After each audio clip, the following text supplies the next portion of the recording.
Hi dears, good morning. Super Kanmani സീരിയലിൻ്റെ ഇന്നത്തെ വിശേഷങ്ങളിലേക്ക് എല്ലാ കൂട്ടുകാർക്കും സ്വാഗതം. അങ്ങനെ നമ്മുടെ കൺമണിയെ ഒരുപാട് വാക്കുകൾ കൊണ്ട് ആശ്വസിപ്പിക്കാനായിട്ട് ശ്രമിക്കുന്നുണ്ട് കേട്ടോ കൃഷ്. പക്ഷേ അതിലൊന്നും നമ്മുടെ കൺമണി വഴങ്ങുന്നില്ല, വീഴുന്നില്ല. ഇനിയിപ്പോൾ ഇവളെ എന്ത് ചെയ്തിട്ടാണ് ഒന്നും എൻ്റെ അവസ്ഥ ഒന്ന് മനസ്സിലാക്കിപ്പിക്കുക എന്നൊക്കെയുള്ള രീതിയിൽ കൃഷ് ഒരുപാട് പരിശ്രമങ്ങൾ ഇങ്ങനെ നടത്തിക്കൊണ്ടിരിക്കുന്നുണ്ട്. കൺമണി, നീ ഒന്ന് മനസ്സിലാക്ക്, എൻ്റെ യഥാർത്ഥ ശത്രു അത് ബലരാമനാണെന്ന് നിനക്കും അറിയാം. അവൻ മുഖേനയാണ് ഞാൻ പുറത്തിറങ്ങിയത്, എനിക്ക് ജാമ്യം കിട്ടിയത് എന്ന് അറിഞ്ഞാൽ ആരാണെന്നുണ്ടെങ്കിലും ഇങ്ങനെയല്ലേ പ്രതികരിക്കുള്ളൂ എന്നൊക്കെ പറയുന്നുണ്ട്.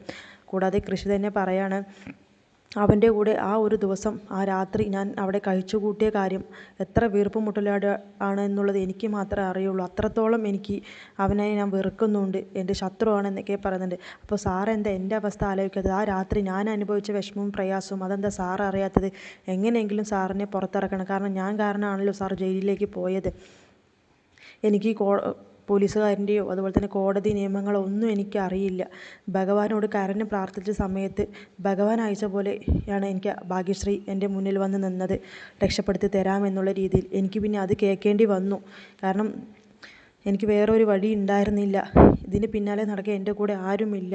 അപ്പോൾ എൻ്റെ മുന്നിൽ ഭഗവാൻ ഇട്ട് തന്ന വഴി ഞാൻ സ്വീകരിച്ചു, അത്രയേ ഉള്ളൂ എന്നൊക്കെ പറഞ്ഞിട്ട്, ശരി ഇനി അത് വിട്ടേക്ക് കൺമണി, ഇനി എന്തായാലും എനിക്ക് തെറ്റ് പറ്റിപ്പോയി, നീ ഇനി എന്നെ ഒന്ന് മനസ്സിലാക്കിയെന്ന് പറഞ്ഞ് നമ്മുടെ കൺമണി ഇങ്ങനെ കെട്ടിപ്പിടിക്കാനായിട്ട് പോകുന്നുണ്ട്. ആ സമയത്ത് കൺമണിക്ക് ദേഷ്യപ്പെട്ട് എൻ്റെ ശരീരത്തിൽ തൊട്ടു പോകരുതെന്ന് പറഞ്ഞ് ഇങ്ങനെ തള്ളി മാറ്റുകയാണ് കേട്ടോ കൃഷിനെ. അങ്ങനെ കൃഷി പറയുന്നുണ്ടോ, ഇനിയിപ്പോൾ ഇങ്ങനെ പോയാൽ ശരിയാവില്ല, എന്തായാലും നീ നിൻ്റെ പിണക്കം കണ്ടിന്യൂ ചെയ്തോ, എനിക്ക് നല്ല വിശപ്പുണ്ട് എന്നൊക്കെ പറയുന്നുണ്ട് കേട്ടോ കൃഷി. ആ വിശപ്പുണ്ടെന്നുണ്ടെങ്കിൽ ആഹാരം എടുത്ത് കഴിക്കുന്ന കൺമണിയും പറയാണ്. അപ്പോൾ കൺമണിക്ക് വേണ്ട ആഹാരം നമുക്ക് ഒരുമിച്ച് കഴിക്കാം, അങ്ങനെയെങ്കിലും പിണക്കം മാറ്റാമല്ലോ, ഭക്ഷണത്തിനോട് പിണക്കം പാടില്ല എന്നാണ് ചൊല്ലി എന്നൊക്കെ പറയുന്നുണ്ട്. അത് നിങ്ങൾ കഴിച്ച് നിങ്ങളുടെ പിണക്കം മാറ്റിക്കോ എന്നൊക്കെ പറഞ്ഞ് കൺമണി പറയുന്നുണ്ട്. ശരി, നിനക്ക് വേണ്ടെങ്കിൽ വേണ്ട എന്നൊക്കെ പറഞ്ഞ് കൃഷി ഭക്ഷണം കഴിക്കാനായിട്ട് എടുക്കുന്നുണ്ട്. നല്ല പൊറോട്ടയും ചിക്കൻ ഫ്രൈ ഒക്കെയാണ് കേട്ടോ. പിന്നെ കൺമണിക്കാണെന്നുണ്ടെങ്കിൽ അത് കഴിക്കണം എന്നൊക്കെ ആഗ്രഹമുണ്ട്, വിശന്ന് പൊരിഞ്ഞിരിക്കുകയാണ് കൺമണി. പക്ഷേ കൃഷിൻ്റെ അടുത്ത് അത് വിട്ടു കൊടുക്കുന്നില്ല, ആ ഒരു പിണക്കം. അങ്ങനെ കൃഷി, നല്ല പൊറോട്ടയും, എന്നാലും നിന്നെ സമ്മതിച്ചിരിക്കുന്നു കൺമണി, എന്നോട് ഇങ്ങനെ തെറ്റിയിരുന്നിട്ട് പോലും എനിക്ക് ഈ പൊറോട്ടയും ചിക്കൻ ഫ്രൈയും തിന്നാനുള്ള നീ മനസ്സ് കാണിച്ചല്ലോ എന്നൊക്കെ പറയുന്നുണ്ട്. ഇത് ഞാൻ ആവശ്യപ്പെട്ടിട്ടൊന്നുമല്ല പൊറോട്ടയും ചിക്കൻ ഫ്രൈയും കൊണ്ടുവന്നത്, ആ സെക്യൂരിറ്റി എന്നോടുള്ള സഹതാപവും മനുഷ്യത്വവും കൊണ്ട് കൊണ്ടുവന്ന് തന്നതാണ്.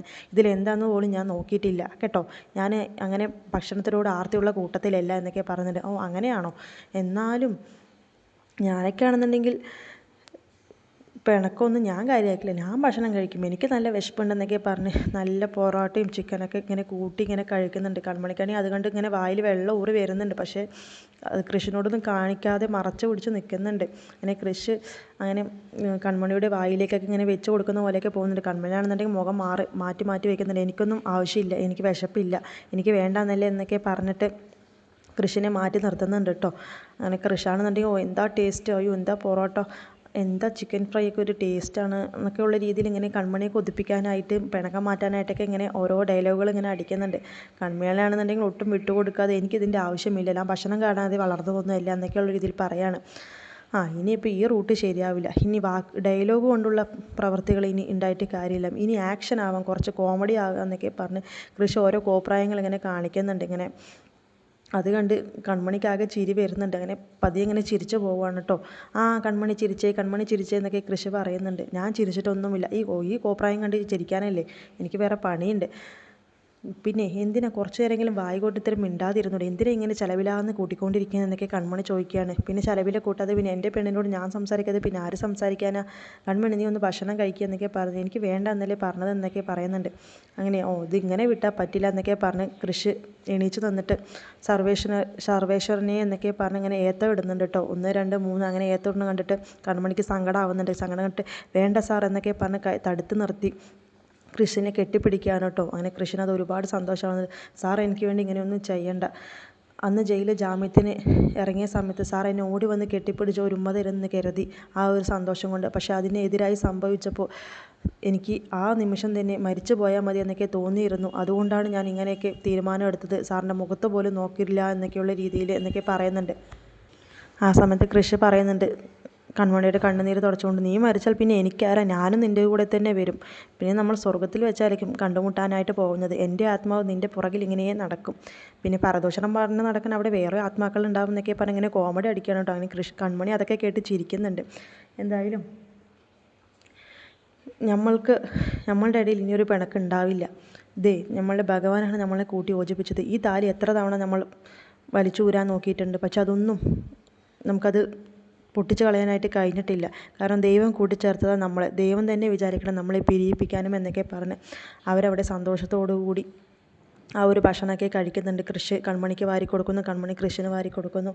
അങ്ങനെ ആ ഒരു ഇണക്കമൊക്കെ ഉണ്ടാവുകയാണ് കേട്ടോ. പിണക്കങ്ങളെല്ലാം മറന്ന് അവർ വീണ്ടും പതിവിലും അല്ലെങ്കിൽ മുന്നുണ്ടായിരുന്നതിനേക്കാളും കൂടുതൽ സ്നേഹത്തോടു കൂടി അവർ സ്നേഹിച്ചുകൊണ്ടിരിക്കുകയാണ് കേട്ടോ.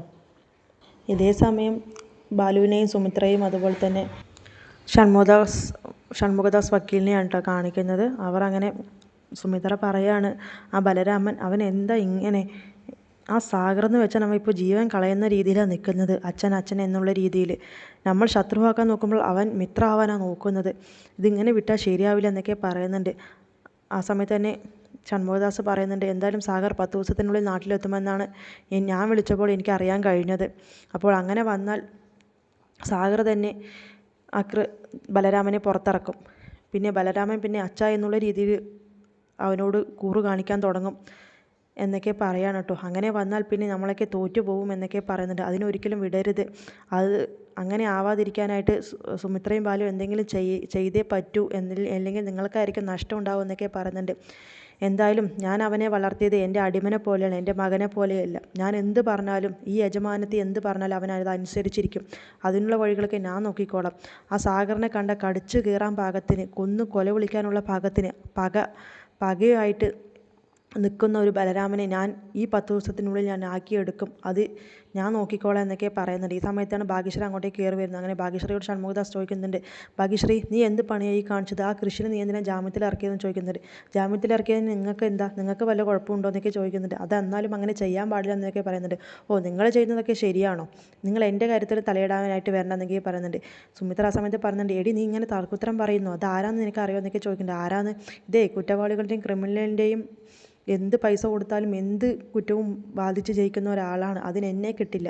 ഞാൻ മനുഷ്യത്വം നോക്കിയിട്ട് മാത്രമേ എൻ്റെ കേസുകൾ ഞാൻ ഏറ്റെടുക്കാറുള്ളൂ, അത് സാധിച്ചു കൊടുക്കാറുമുള്ളൂ.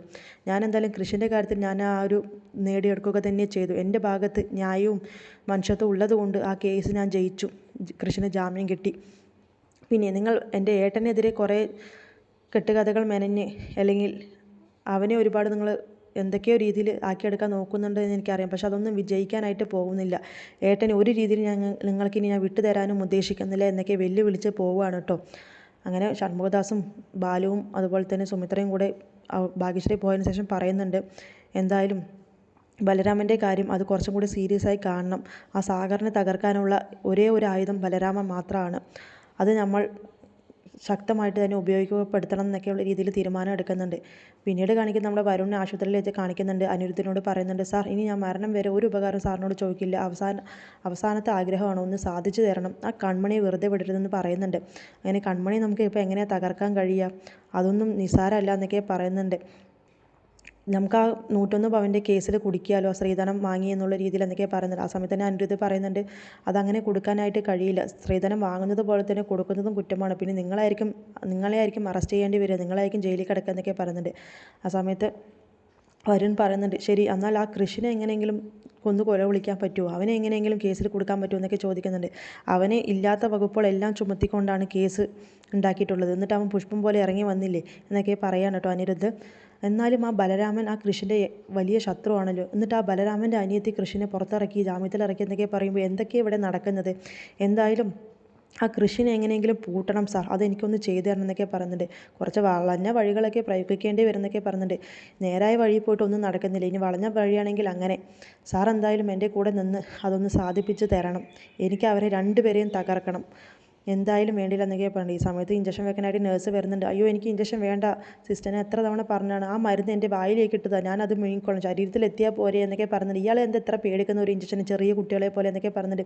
എനിക്ക് ചെറുപ്പം മുതൽ ഇഞ്ചക്ഷൻ പേടി, അച്ഛ വേണ്ടാന്ന് പറയുന്നൊക്കെ പറയുന്നുണ്ട്. അതെ, ഇത് എൻ്റെ ഡ്യൂട്ടിയാണ്, നിങ്ങൾക്ക് ഇഞ്ചക്ഷൻ വേണ്ടാന്നുണ്ടെങ്കിൽ ഇതേപോലെ കൈയും കാലം ഒടിഞ്ഞ് ഇങ്ങോട്ട് വരാതിരിക്കുക എന്നൊക്കെ പറയാണ് കേട്ടോ. അങ്ങനെ അനിരുദ്ധിനോടും വരുണിൻ്റെ അച്ഛനോടൊക്കെ അവൻ്റെ കൈയും കാലൊക്കെ പിടിക്കാൻ പറയുന്നുണ്ട്. അങ്ങനെ നേഴ്സ് ഇഞ്ചക്ഷൻ വെക്കുന്നുണ്ട്. അങ്ങനെ നിലവിളിച്ച് കരയാണ് കേട്ടോ വരുൺ. അങ്ങനെ ഒരു പേടിത്തൊണ്ടൻ എന്നുള്ള രീതിയിൽ വരുൺ ഇരിക്കുകയാണ്. പക്ഷെ എന്നാലും കൺമണിയോടും കൃഷ്ണനോടുള്ള ആ ഒരു പകയും വൈരാഗ്യം വിട്ടിട്ട് ഒരു കളിയില്ല എന്ന മട്ടിലാണ് കേട്ടോ വരുണിൻ്റെ തീരുമാനം. പിന്നീട് നമ്മുടെ കൺമണിയെയും അതുപോലെ തന്നെ കൃഷ്ണനെയും കാണിക്കുന്നുണ്ട്. അവർ ഒരുമിച്ചിരുന്ന് സന്തോഷിക്കുന്ന സമയത്ത് നമ്മുടെ കൃഷ്ണന് ഒരു കോള് വരുന്നുണ്ട്. അങ്ങനെയാണ് ഇന്നത്തെ എപ്പിസോഡ് അവസാനിക്കുന്നത്.